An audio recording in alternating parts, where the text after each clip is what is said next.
The morning sun cast long shadows across the mining colony of Kepler, 422b, as Lehana rolled her wheelchair closer to the observation deck windows. The thick glass protected her from the alien atmosphere outside, but nothing could shield her from the sight that made her heart race with both fear and wonder. A massive dragon soared across the purple sky, its wings spanning nearly 200 meters from tip to tip. The creature's scales shimmered like liquid metal in the strange light of the distant star. This was Korath, the oldest and largest of the draconids that lived on this planet. For 40 years, humans had shared this world with these magnificent beings through careful treaties and mutual respect. But today something was terribly wrong. Hana adjusted the controls on her advanced mobility chair and leaned forward to get a better look. She had been studying the draconids for 3 years, ever since she turned 14 and convinced the colony's science division to let her help with their research. Most people thought she was too young and too disabled to contribute anything meaningful. They were wrong about both things. The dragon's flight pattern was erratic and violent. Korath dove toward the mining operation in Sector 7, released what looked like lightning from his mouth, then climbed back into the sky with movements that spoke of pure rage. Each time he descended, the electromagnetic pulse from his attacks caused lights to flicker throughout the colony. Hana had never seen a draconid behave this way. In all her observations, they were calm and intelligent creatures that avoided human settlements. They communicated through complex electromagnetic frequencies that human equipment could barely detect. They built beautiful crystalline structures in the mountains and lived in harmony with the planet's natural systems. The emergency sirens began wailing across the colony. Red lights flashed in the observation deck, and Hana heard running footsteps in the corridors behind her. She ignored the chaos and focused on Korath's behavior. There had to be a reason for his sudden aggression. Her mobility chair's computer system chimed softly. Dr. Yang So-min, the head of the xenobiology department, was calling her through the internal communication network. Hana, you need to get to the emergency shelter immediately. Dr. Yang's voice was tight with worry. The dragon attacks are getting worse. We're preparing for a possible evacuation. Dr. Yang, wait, Hana said, keeping her eyes on the sky. I've been watching Korath's flight patterns. This isn't random aggression. He keeps returning to the same area in Sector 7. Something specific is making him angry. Hana, this is not the time for research. Your safety is more important than any scientific observation. But if we can understand why he's angry, maybe we can stop this without anyone getting hurt. Through the window, Hana watched Korath land near the mining site. The dragon's massive form was clearly visible even from this distance. He lowered his head toward the ground, and even though she couldn't hear him, Hana could see that he was making sounds. His body language reminded her of something she had seen in her research videos. He was mourning. The realization hit her like a physical blow. Korath wasn't attacking the mining site out of territorial anger. He was grieving over something that had been destroyed there. Dr. Yang, I need to access the mining reports from Sector 7. Something was destroyed there recently. Something important to the draconids. Hana, the emergency protocols require all civilians to report to shelters immediately. Please just give me 5 minutes. I think I know what's happening. There was a pause, then Dr. Yang's voice came back with reluctant agreement. 5 minutes. Then you go to the shelter whether you've figured anything out or not. Hana's fingers flew over her chair's control panel, accessing the colony's database through her personal research account. She pulled up the mining reports from the past week and began scanning through them rapidly. There it was. 3 days ago, a mining team had discovered and excavated a large crystalline formation in Sector 7. The report described it as naturally occurring crystal, structures of unknown composition, and noted that they had been safely removed and processed for materials analysis. But Hana knew those weren't natural crystal formations. In her 3 years of studying draconids, she had learned that they created elaborate crystalline structures for important purposes. Some were communication arrays, others were artistic expressions, and some were burial sites for their deceased. The mining team had unknowingly destroyed a draconid grave. Her brother Park Minsu appeared at her side, slightly out of breath from running. Hana, what are you doing here? The whole colony is heading for the emergency shelters. Minsu, look at this. She turned her chair's screen toward him. The mining team destroyed a draconid burial site. That's why Korath is so angry. He's not trying to hurt us, he's mourning someone who was buried there. Minsu looked at the report, then back at his sister. At 22, he was 5 years older than Hana, and had always been protective of her. He worked in the colony's maintenance division and understood technology almost as well as she understood biology. Even if you're right, what can we do about it? We can't bring back something that's already been destroyed. Through the window, they watched Korath launch himself back into the sky. This time, his electromagnetic pulse was so strong that half the lights in the observation deck went out completely. We have to try to communicate with him, Hana said. We have to let him know that the destruction wasn't intentional. Humans and draconids have lived in peace for 40 years. We can't let it end because of a misunderstanding. Hana, no human has ever successfully communicated with a draconid. We've tried for decades. That's because we've been trying to communicate the way humans communicate. We need to speak to them the way they speak to each other. The emergency announcement system crackled to life throughout the colony. All civilians report to emergency shelters immediately. This is not a drill.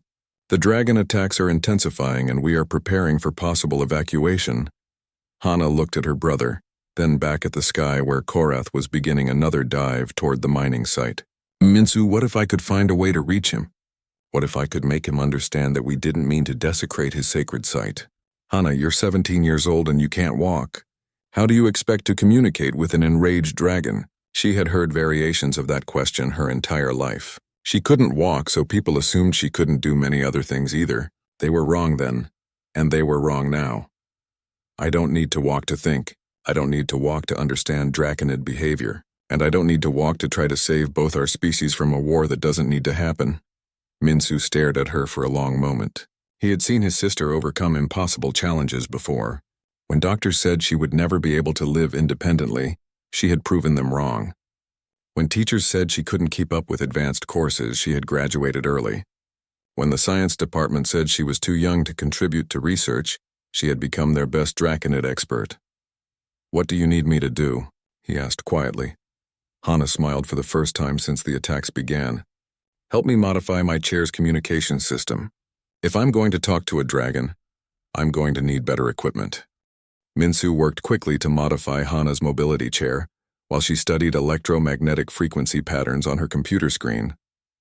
The emergency shelter was nearly empty now except for them and a few maintenance workers who were securing the building's systems. This is crazy, Hana, Minsu said as he attached a signal amplifier to the back of her chair.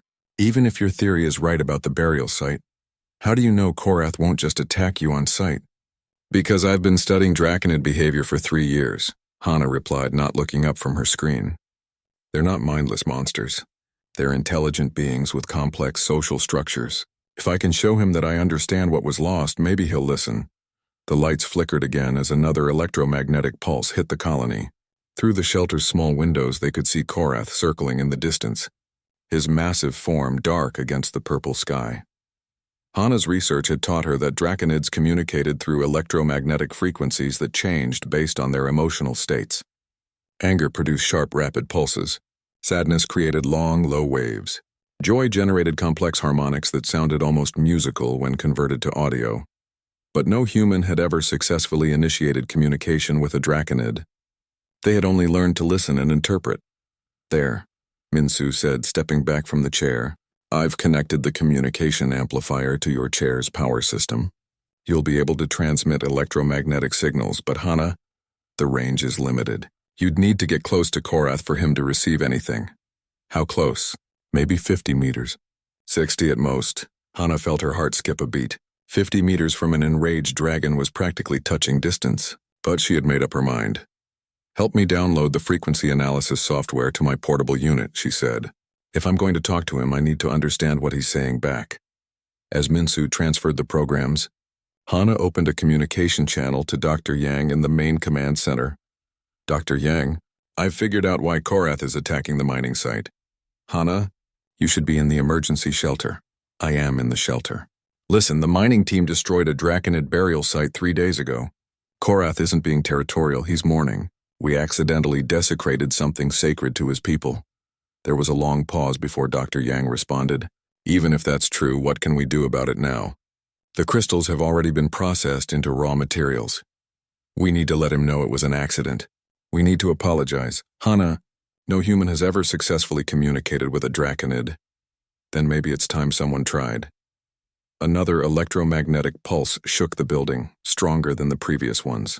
The emergency power systems kicked in as the main power grid failed. Dr. Yang, Korath's pulses are getting stronger. If this continues, he'll disable every electronic system in the colony. We'll lose life support, communication, everything. What are you suggesting? Hana took a deep breath. I want to go out there and try to talk to him. Absolutely not. You're 17 years old and you have no protection against a creature that could destroy you with a single breath.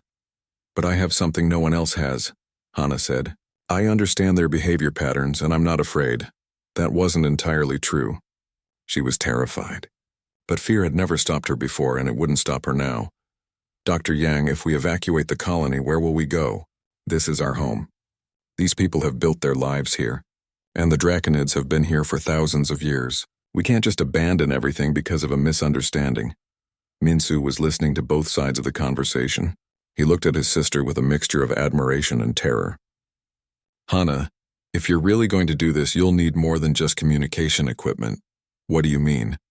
The terrain between here and Sector 7 is rough. Your chair can handle colony floors and paved paths, but you'll be crossing natural landscape. Rocky ground, loose soil, maybe even small streams. Hana had thought about this problem. Her advanced mobility chair was designed for indoor use and smooth surfaces. The rugged terrain of an alien planet would be a serious challenge. Can you modify the chair for outdoor travel? I can try. Give me another hour and I can install the all-terrain wheels from one of the maintenance vehicles. But Hana, even with better wheels, this is going to be dangerous. And that's before you factor in getting close to an angry dragon. Dr. Yang's voice came through the communication system again. Hana, I've been discussing your theory with the other department heads.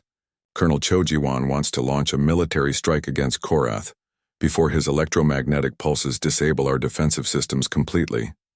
No, Hana said immediately. If we attack him, we'll prove that humans can't be trusted.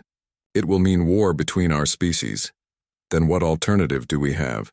Give me a chance to reach him. Give me 6 hours. 6 hours? Hana, at the rate his pulses are intensifying, we might lose all electronic systems in 3 hours. Then give me 3 hours. But please don't let Colonel Cho attack Korath until I've tried to communicate with him. Another long pause. Hana could hear voices arguing in the background of Dr. Yang's transmission. All right, Dr. Yang finally said. 3 hours. But you're not going alone. I'm sending a security team with you. Dr. Yang, a security team will make Korath think I'm attacking him. He needs to see that I'm not a threat. Hana, I cannot let you go out there without protection. My protection is that I'm obviously not dangerous to him. Look at me, I can't even walk. What threat could I possibly pose to a creature that weighs several tons and can breathe lightning? Minsu was already working on the chair modifications, but he stopped to look at his sister. Hana, Mom and Dad would never forgive me if something happened to you. And I would never forgive myself if I didn't try to prevent a war. The truth was, Hana had been thinking about this moment for years without realizing it. Every day she studied the draconids, she had wondered what it would be like to meet one face to face. She had imagined conversations with them, wondered about their thoughts and feelings, dreamed about bridging the gap between human and draconid understanding. She had never imagined it would happen under these circumstances, but maybe this was exactly how it was supposed to happen. Maybe someone who understood what it felt like to be different, to be underestimated, was exactly the right person to reach out to a creature in pain. All right, Dr. Yang said. 3 hours. But you maintain communication contact at all times. The moment we think you're in immediate danger, we're sending a rescue team. Understood. Minsu finished installing the all-terrain wheels and began checking the chair's power systems. Your battery should last about 8 hours with the communication equipment attached. But Hana, if Korath's electromagnetic pulses get too strong, they might interfere with your chair's electronics. Then I'll deal with that when it happens. Hana began preparing for the journey by downloading maps of the terrain between the emergency shelter and Sector 7. The route was approximately 12 kilometers across mostly flat ground, with a few small hills and one stream crossing.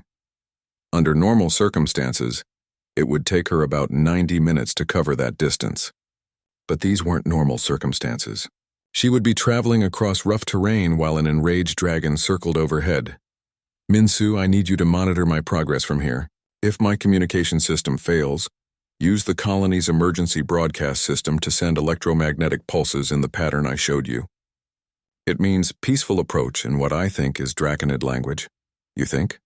I'm making educated guesses based on 3 years of observation. But they're very educated guesses. Hana checked her supplies one final time.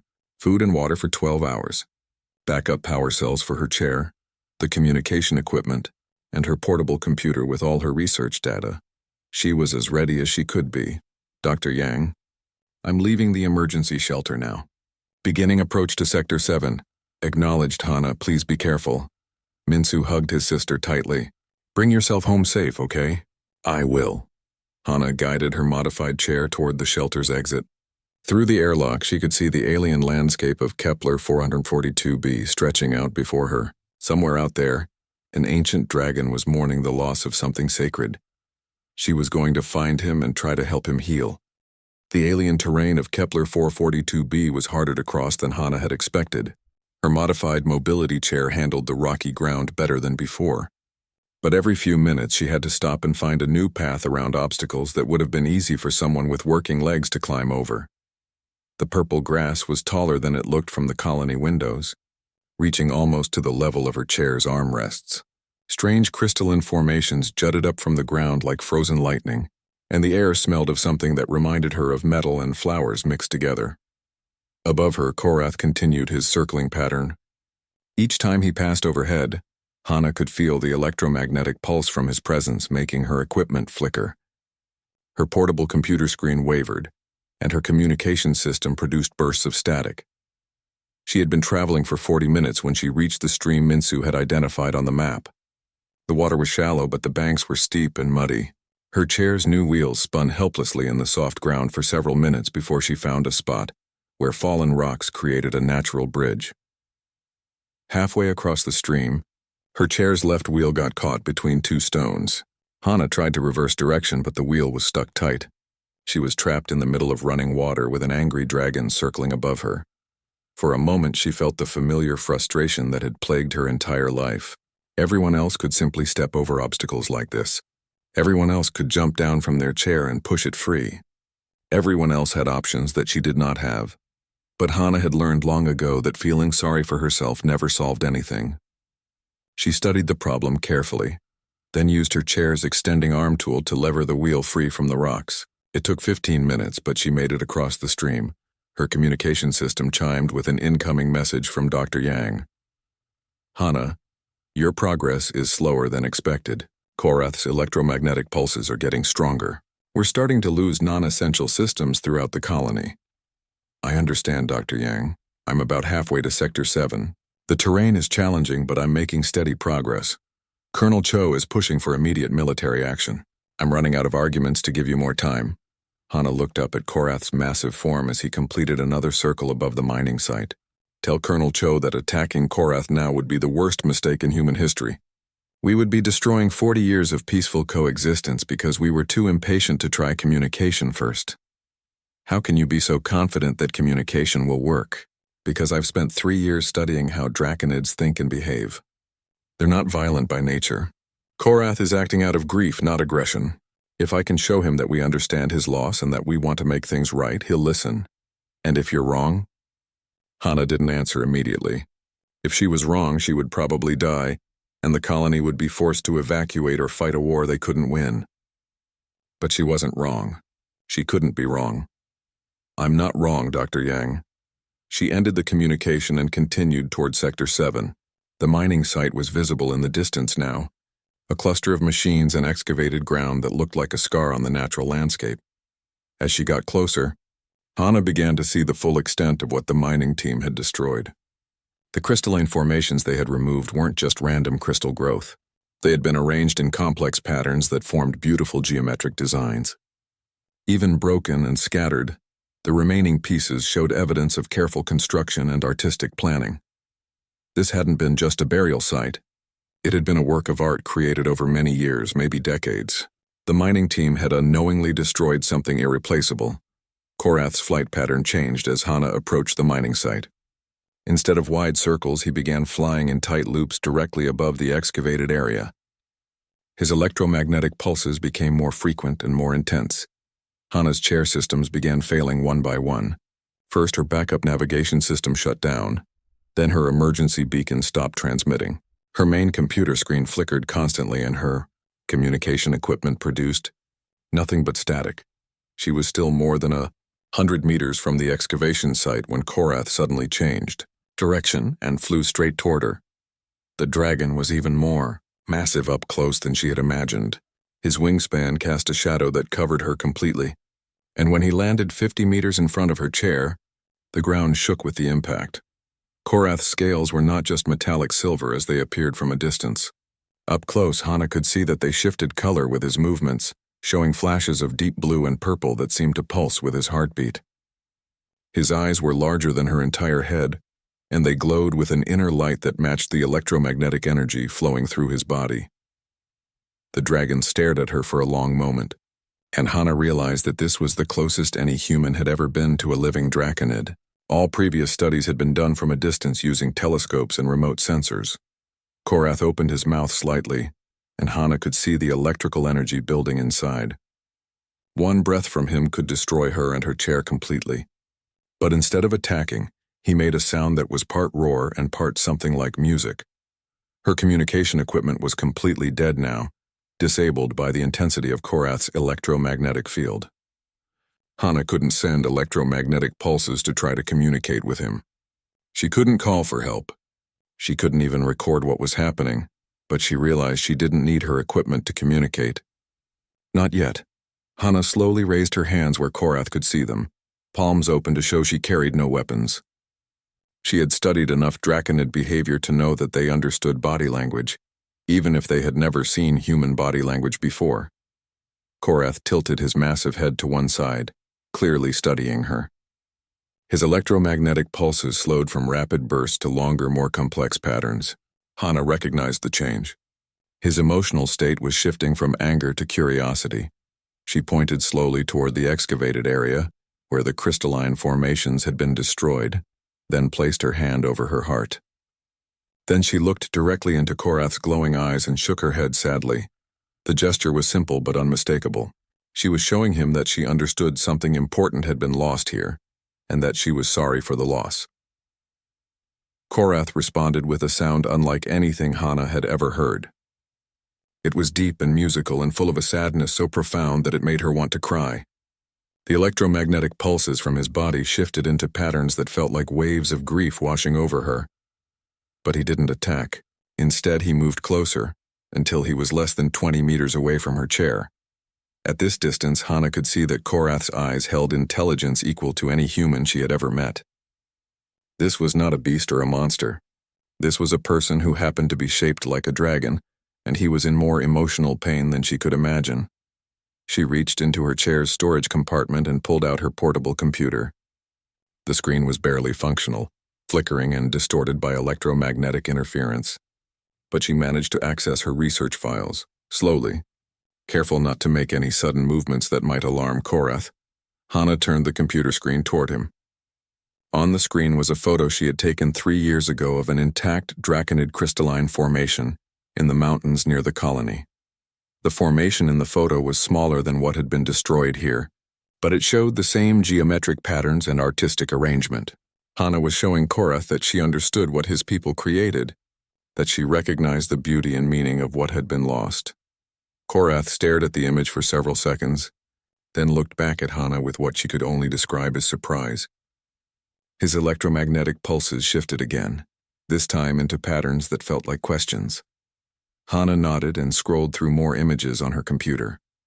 Photos of other draconid formations, charts showing electromagnetic frequency patterns, behavioral analysis notes from her 3 years of research. She was showing him that humans had been watching and studying and learning about draconids with respect and fascination. She was proving that the destruction of the burial site wasn't an act of contempt or aggression, but a mistake made by people who didn't understand what they were destroying. Korath moved even closer, until his massive head was only 10 meters from Hana's chair. At this distance, his electromagnetic field was so intense that her computer screen went completely dark. But it didn't matter. She had shown him what she needed to show him. Now came the most important part of their meeting. Hana looked directly into Korath's eyes and spoke aloud. even though she knew he couldn't understand her words. "I'm sorry," she said. "We didn't know. We didn't understand. But we want to learn. We want to make this right." Korath listened to her voice, then responded with electromagnetic pulses so complex and beautiful that Hana felt like she was hearing music, composed of pure emotion. For the first time since the attacks began, she felt hope that both species might survive this tragedy. Korath settled his massive body onto the ground beside the destroyed burial site, his great wings folding against his sides. The electromagnetic pulses from his body gradually became gentler, less like bursts of anger and more like waves of deep sadness. Hana watched him carefully, trying to read his body language and emotional signals. 3 years of studying draconid behavior had taught her to recognize different postures and their meanings. When Korath lowered his head toward the excavated ground, she knew he was showing her exactly what had been lost. Moving very slowly, Hana guided her chair closer to where Korath was resting. She stopped about 5 meters away, close enough to see the details of the destroyed site, but far enough to avoid making him feel threatened. The mining equipment had left deep scars in the earth where the crystalline formations once stood. Broken pieces of crystal were scattered everywhere, their surfaces still glowing faintly with residual electromagnetic energy. Hana could see that the crystals had been arranged in specific patterns that formed a larger design, like pieces of a giant puzzle. Korath made a low sound in his throat and touched one of the larger crystal fragments with the tip of his nose. The crystal began to glow brighter, responding to his electromagnetic field. As it glowed, Hana heard something that made her gasp in amazement. Music. The crystal was producing actual music, complex harmonies that sounded like nothing she had ever heard before. It was beautiful and haunting and filled with such emotion that tears came to her eyes. Other crystal fragments began to respond to Korath's presence, each one adding its own voice to the melody. For a brief moment, Hana could imagine what this place had sounded like when all the crystals were in their proper positions, creating a symphony of light and sound. Then the music faded as Korath pulled back, and the crystals returned to their dim glow. Hana understood now. This hadn't just been a burial site. It had been a memorial that told a story through music and light, a way of honoring someone who had died by preserving their memory in crystal and song. She reached into her chair's storage compartment and pulled out a small recording device that had survived the electromagnetic interference. It was an old model that used magnetic tape instead of digital storage, making it less vulnerable to electromagnetic pulses. Carefully, Hana activated the device and held it up so Korath could see it. Then she played a recording she had made 3 months ago of human music, a simple melody played on a piano. Korath's huge eyes fixed on the device as the music played. His electromagnetic pulses shifted into new patterns, and Hana realized he was trying to understand the relationship between the sounds and the device producing them. When the recording ended, Korath responded with his own sounds, complex electromagnetic frequencies that her recording device couldn't capture, but that Hana could feel as vibrations in the air around her. They were trying to share their music with each other. Hana played several more recordings, different types of human music from gentle songs to complex classical pieces. Each time Korath listened intently and responded with his own electromagnetic compositions. Through this musical exchange, something amazing began to happen. Hana started to recognize patterns in Korath's frequencies that corresponded to different emotions. Short, rapid pulses seemed to represent curiosity. Long, flowing waves indicated sadness. Complex harmonies expressed something that felt like hope or longing. She was learning to understand his language. When her recording device ran out of power, Hana tried something else. She began to hum a simple melody, one she had known since childhood. Her voice was small compared to Korath's massive form, but he listened as carefully as if she were performing in a great concert hall. Korath responded by humming back, his voice so deep that Hana felt it more than heard it. He was trying to copy her melody, adapting it to his own vocal range. For several minutes, they took turns humming different melodies to each other. Hana would sing a few notes, and Korath would repeat them in his own deep voice. Then he would produce his own melody, and she would try to copy it with her human voice. It was the strangest concert ever performed, a human girl and an ancient dragon sharing music on an alien world. Through their musical conversation, Hana began to piece together the story of what had been destroyed here. Korath's melodies told of loss and love, of someone who had meant everything to him and was now gone forever. The burial site hadn't just been a grave. It had been a love song written in crystal and light, a way for Korath to visit and remember someone who had shared his life for many years. Hana thought about her own losses. She had never lost anyone to death, but she understood what it felt like to lose things that mattered. When she was younger, she had dreamed of becoming a dancer before she understood that her legs would never work properly. She had felt grief for the life she would never have, the dreams she had to let go. Looking at Korath's massive form bent in sorrow over the destroyed crystals, Hana felt a connection that had nothing to do with species or biology. They were both beings who had lost something precious, who had learned to carry sadness while still finding reasons to hope. She began to hum again, but this time she chose a melody that expressed comfort rather than joy. It was a song her mother had sung to her when she was afraid, a gentle tune that promised everything would be all right eventually. Korath listened to her comforting song and responded with electromagnetic pulses that felt like gratitude. His huge head turned toward her and she saw something in his eyes that she recognized immediately. He was beginning to trust her. Very slowly, Hana reached for her computer again. The screen was still mostly dead from electromagnetic interference, but she managed to access one more file. It was a video recording of humans building a memorial for colonists who had died in an accident 5 years ago. The video showed people working together to create a garden with special stones arranged in patterns that honored the dead. It showed humans placing flowers and personal items at the memorial site.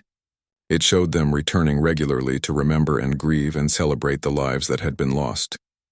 Hana held the flickering screen toward Korath and watched his reaction. His electromagnetic pulses shifted into patterns she was learning to recognize as deep interest. She was showing him that humans also created memorials for their dead, that humans also understood grief and loss and the need to remember those who were gone.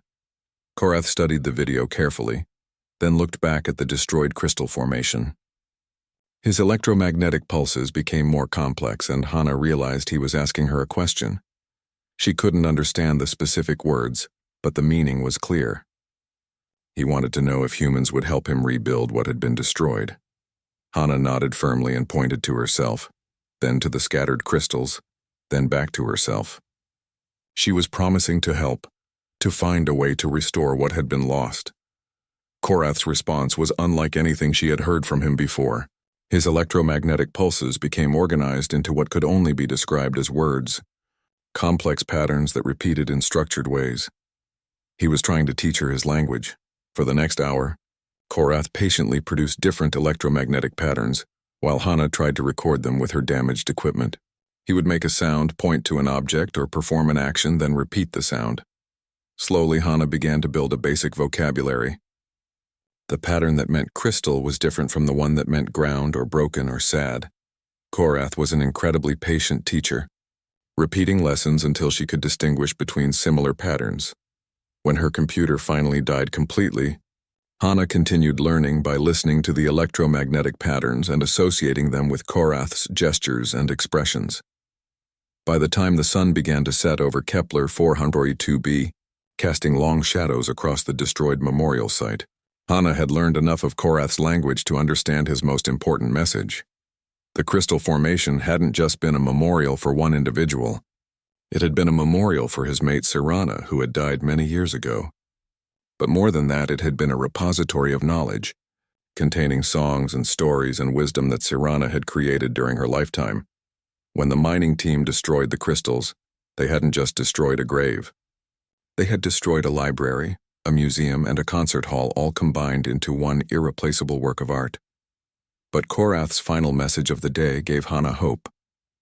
In halting electromagnetic phrases, he told her that the knowledge wasn't completely lost. He still remembered many of Sirana's songs and stories. With help, they could be preserved again. As darkness fell across the alien landscape, Hana realized that she and Korath had accomplished something unprecedented in the history of both their species. They had become friends. The next morning, Hana woke up in her mobility chair beside the destroyed memorial site. She had spent the night there with Korath, both of them taking turns keeping watch over the scattered crystals. The dragon had been surprisingly gentle about her need for sleep, creating a warm electromagnetic field around her that kept the alien nights cold at bay. Her communication system had partially recovered during the night as Korath learned to control his electromagnetic pulses better. The first message waiting for her was from Dr. Yang, sent at dawn. Hana, the electromagnetic attacks on the colony stopped 12 hours ago. Whatever you did out there, it worked. Colonel Cho has agreed to delay any military action, but he wants a full report on your contact with the dragon. Hana smiled as she looked at Korath, who was carefully arranging crystal fragments into small groups based on their size and electromagnetic signature. Dr. Yang, I need you to send a team of scientists and engineers to Sector 7. We're going to rebuild the memorial, but we'll need human technology to work alongside Draconid abilities. Rebuild it? Hana, those crystals took decades to grow naturally. They weren't grown naturally, Dr. Yang. They were constructed using electromagnetic manipulation techniques that we're only beginning to understand. Korath has been teaching me how the process works. Hana turned to watch Korath as he demonstrated the technique again. The dragon focused his electromagnetic field on a small crystal fragment, causing it to resonate at specific frequencies. As it resonated, the crystal began to change shape slightly, its structure reorganizing at the molecular level. The Draconids don't just arrange crystals, Hana continued. They reshape them using controlled electromagnetic fields. It's like sculpting, but at the atomic level. Each crystal becomes a unique instrument that produces specific musical tones when activated. Dr. Yang's voice carried amazement and scientific excitement. Are you saying that Draconids can manipulate matter using electromagnetic fields? Not just manipulate it. They can program it. Each crystal in Serana's memorial was encoded with musical and electromagnetic patterns that told part of her story. When all the crystals worked together, they created a complete narrative of her life and wisdom. Korath made a gentle electromagnetic pulse that Hana had learned meant attention. Please. She turned to see him pointing at a section of scattered crystals that still retained some of their original programming. Dr. Yang, I need to go. Korath is showing me which crystal fragments can still be recovered. But please send that team as soon as possible. We have a lot of work to do. Over the next 3 hours, more people arrived at the memorial site than Hana had expected. Dr. Yang came with a team of xenobiologists and engineers, but they were followed by Minsu and several other colony technicians who had insisted on helping. At first, everyone kept a respectful distance from Korath, clearly nervous about being near such a massive creature. But Hana served as a translator, helping the dragon communicate basic concepts to the human team. He's saying the foundation crystals need to be placed first, Hana explained as Korath arranged fragments in a specific pattern. They provide the baseline electromagnetic frequency that all the other crystals tune to. Dr. Yang knelt beside one of the foundation crystals, studying its structure with a portable scanner. The molecular arrangement is unlike anything we've seen before. It's as if the crystal lattice has been redesigned to conduct electromagnetic energy in specific directions. Minsu was working with the engineering team to set up power generators and electromagnetic field modulators. Hana, if Korath can teach us how to reshape crystals, we might be able to help him rebuild this much faster than if he worked alone. The collaboration that developed over the following days was remarkable. Korath would demonstrate the electromagnetic techniques for reshaping crystals, and the human engineers would figure out how to replicate similar effects using their technology. Human precision instruments could measure electromagnetic frequencies more accurately than Draconid senses, while Korath's natural abilities could produce effects that human technology couldn't match. Hana found herself serving as more than just a translator. Her 3 years of studying Draconid behavior had given her unique insights into how their thought processes worked. She could anticipate what Korath was trying to communicate and help bridge the gap between human and Draconid approaches to problem solving. He's not just rebuilding the memorial exactly as it was, she explained to Dr. Yang on the 3rd day. He's incorporating some of our human techniques into the design. The new crystals will be able to store more complex information patterns.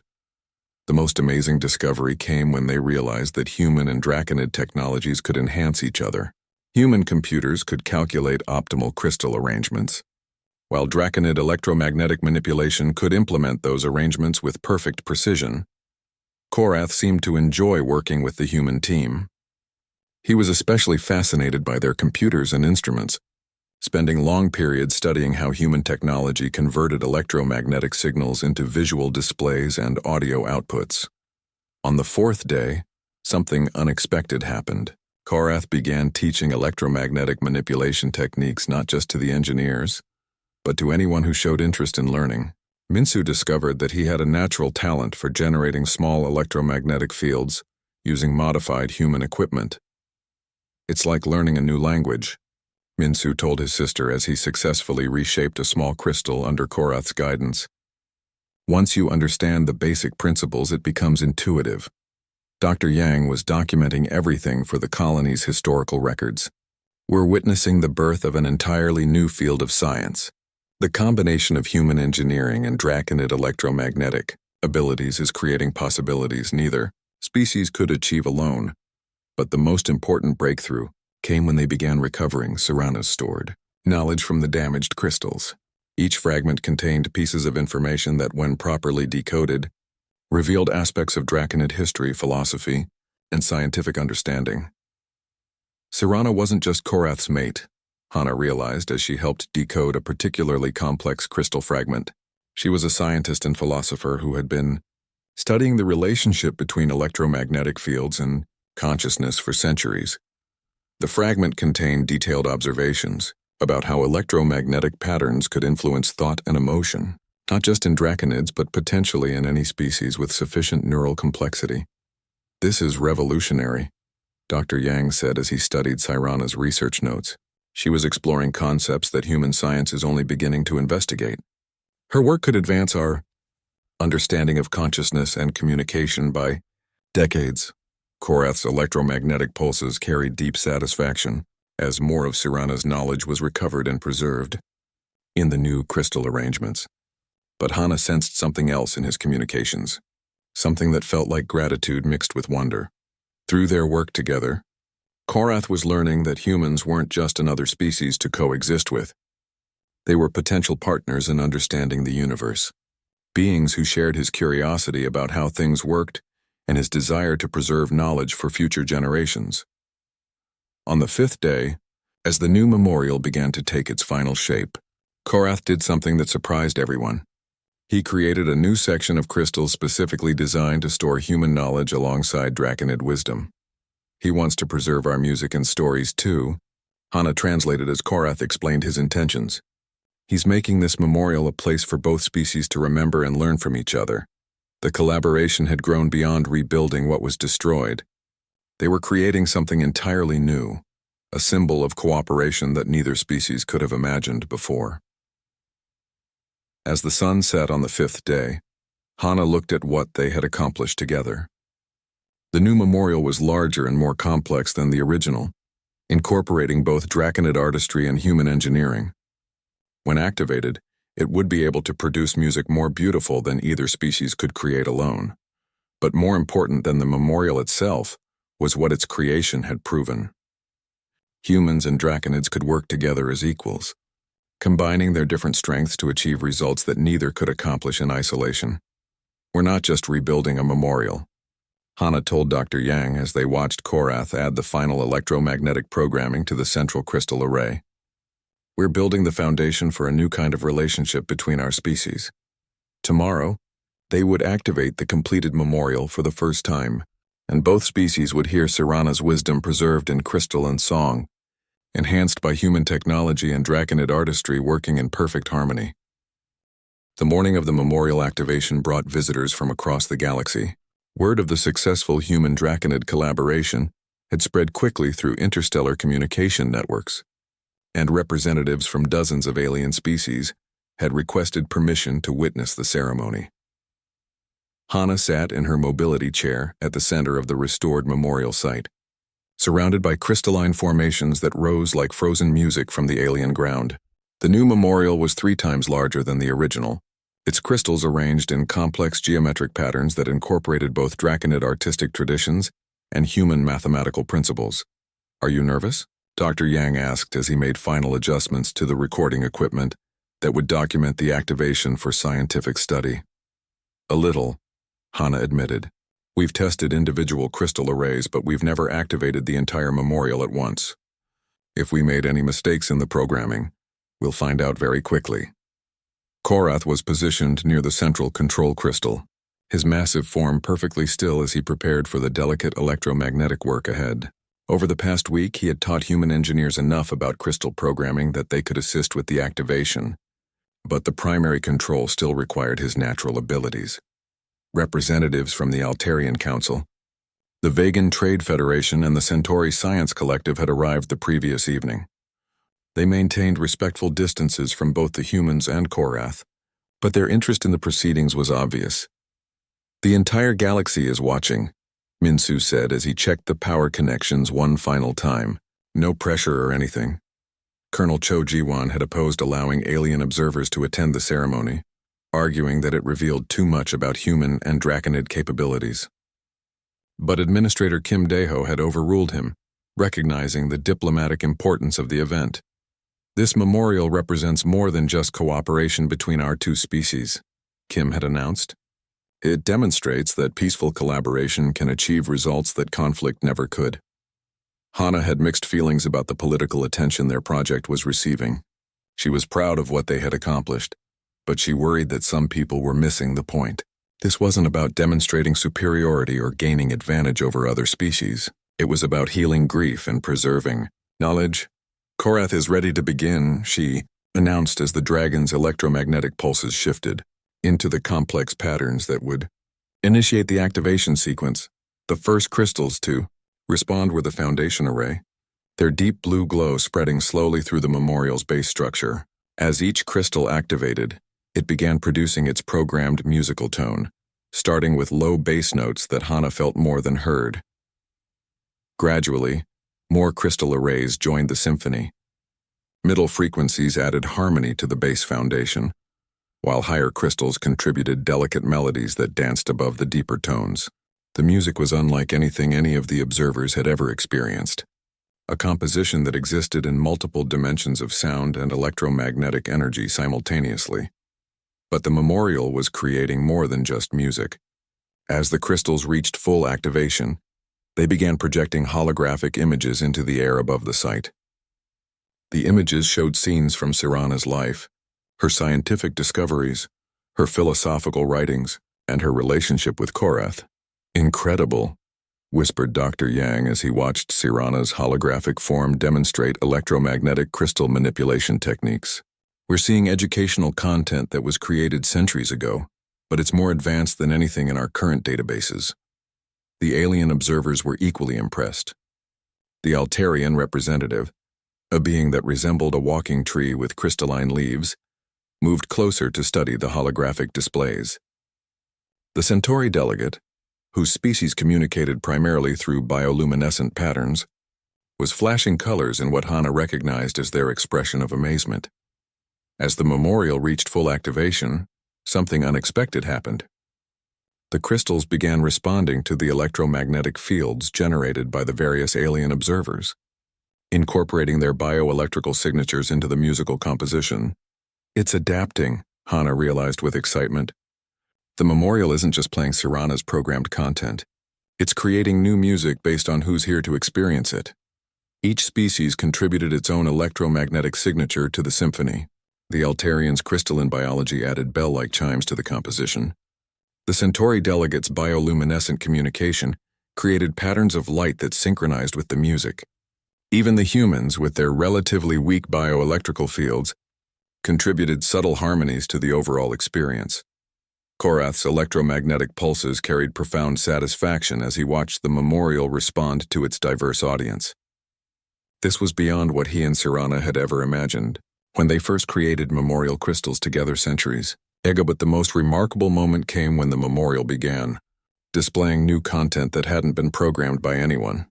The crystals had analyzed the electromagnetic patterns from all the different species present and were generating real-time translations of Sirana's philosophical works into forms that each species could understand. The Altarians saw Sirana's ideas expressed as growth, patterns in crystalline forests, The Centauri delegate experienced her concepts as cascading light displays. The humans received her teachings as visual equations and musical metaphors.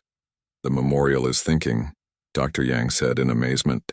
It's not just storing and playing back information. It's actively interpreting and translating ideas for different types of consciousness. Hana felt tears running down her face as she watched the memorial fulfill its ultimate purpose.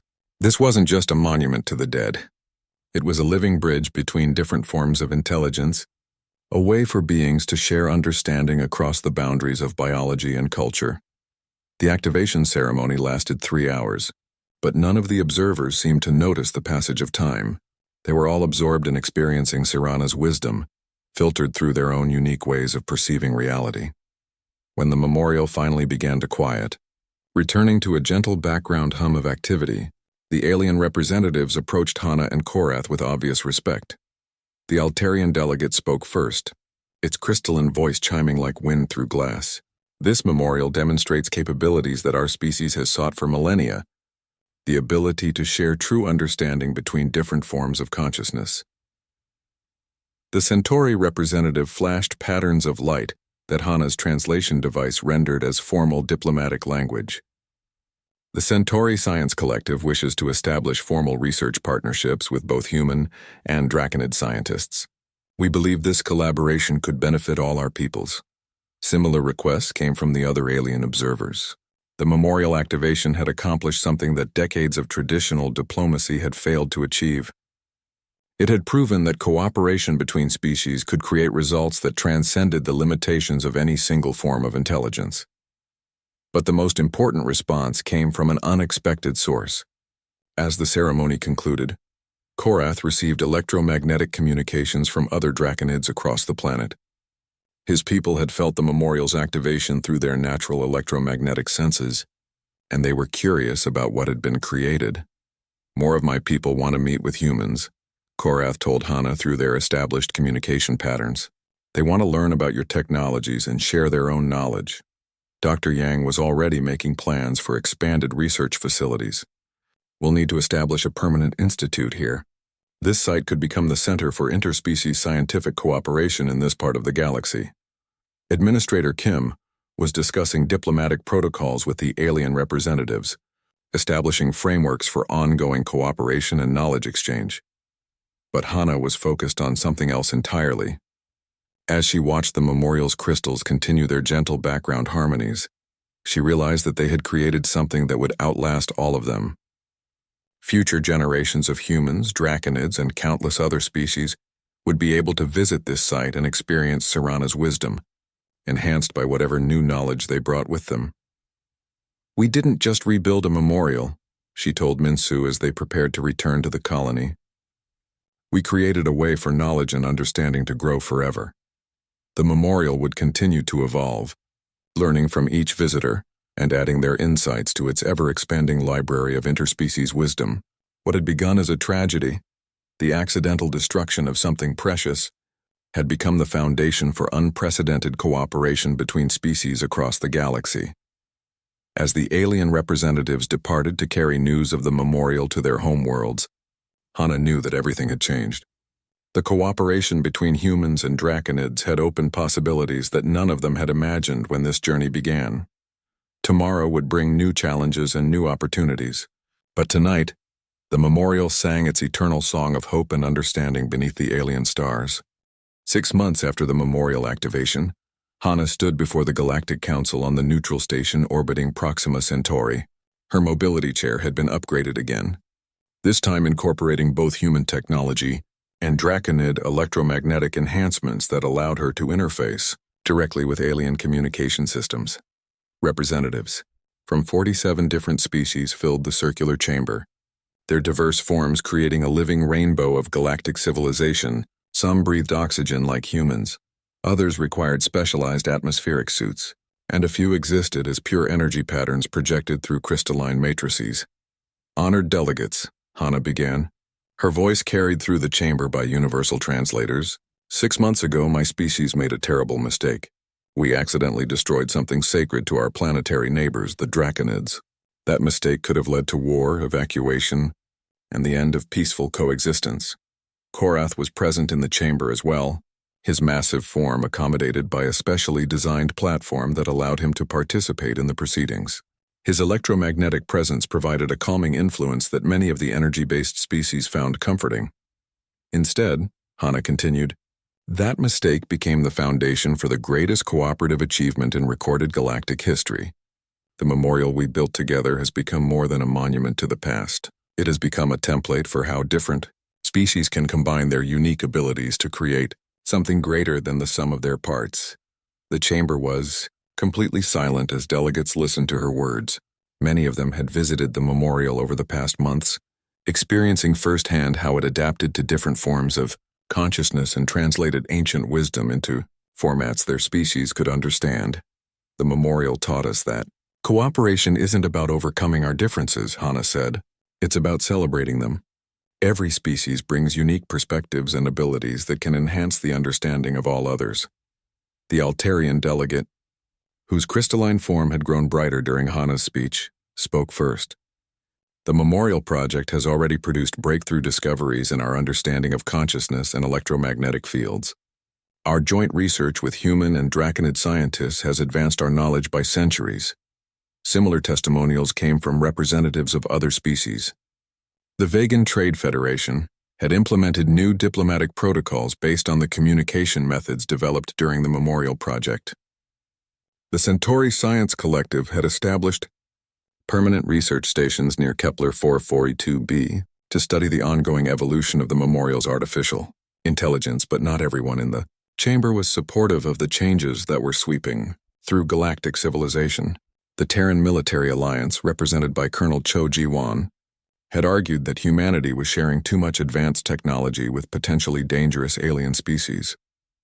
While we acknowledge the scientific achievements of the Memorial Project, Colonel Cho said when recognized to speak, we must consider the security implications of unrestricted technological exchange.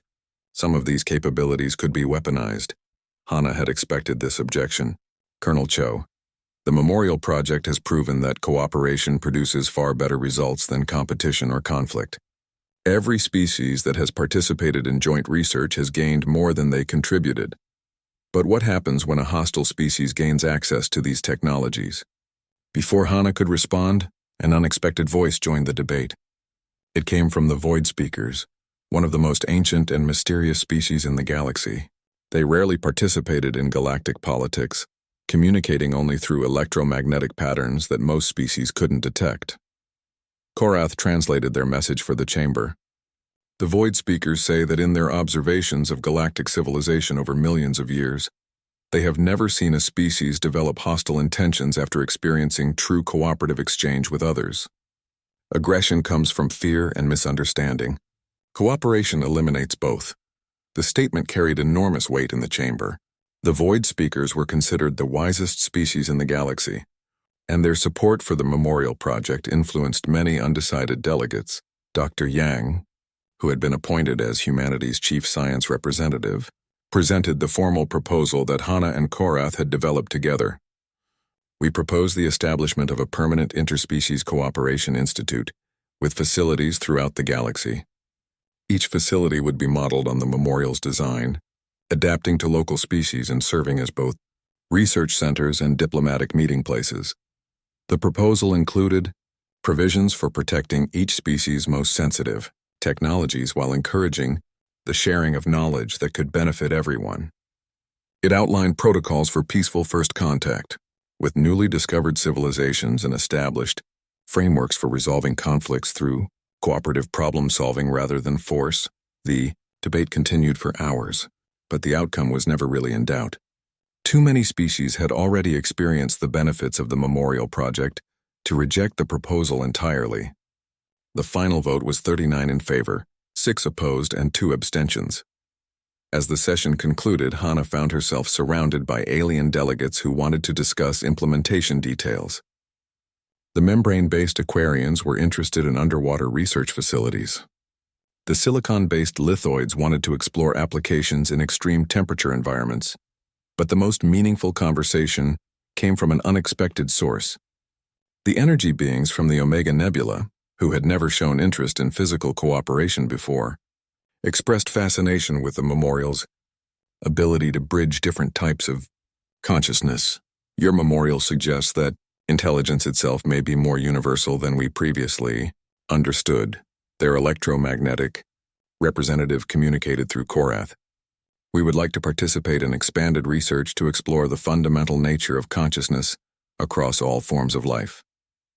Later that evening, as the various delegates prepared to return to their homeworlds, Hana and Korath stood together on the observation deck of the space station.